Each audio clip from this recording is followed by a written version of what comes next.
Toshloqimizda eng mashhur to'yxonalardan biri bu Oltin Vodiy to'yxonasi bo'ladi bizning yoniga. Choy xarobati joy ochganmiz, salqin ichimliklar. Bundan tashqari Farg'onaga ham yangi joy ochyapmiz. Ikkinchi eng mashhur to'yxona Turon to'yxonasi hisoblanadi. Ichi ham juda shinam. Bundan tashqari biz qachongacha joy ochib o'zimiz biznes qilaveramiz. Odamlarga ham biznesni o'rgataylik. Sizlar uchun bu ham katta biznes uchun qulay joy topib berganmiz. O'shani bitta ko'rib chiqing. To'yxonalar o'zini yo'liga. To'yxonani ro'parasida. Qilingan ko'rsatmoqchi bo'lgan joyimiz mana shu joy bo'ladi. 30 sotik, 40 sotikdan iborat bo'ladi. Hozir bu joyda shilaka bo'lib ishlab chiqarishgan ekan. Bu odam ketyapti.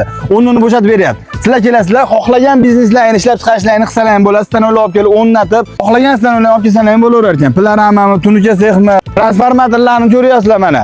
Mana shu ishlab chiqarish zonani o'zida transformatori bor ekan. Bu degani to'k pasayib ketdi, bunaqa gaplar bo'lmaydi. Chegarasini ko'ryapsizlar, xohlasalar nari tomondan ishlatasizlar. Devorga cho'r ekan. Devor ko'rinyaptimi? Devor. Nima qilyapsiz? Salqingina o'tirib oldi. Bu qarang. Mazza joy ekan. Bu qarang, so'rida o'tirib dam oladigan joy ekan. Ham dacha, ham ishxona qilib ishlatsa bo'laverar ekan. Ichkariga bitta kirsalaring, 700 kvadrat yopiq maydoni bor ekan. Kirasizlar mana. Mazza qilib ishlab chiqarishlaringga sharoitlar zo'r qilib qo'yishgan ekan. Bu tomonda ham xonalari bor ekan. U o'tiradigan ofislargacha bor ekan. Remontlarni tayyor qilib qo'yishibdi. Ko'ringlar mana.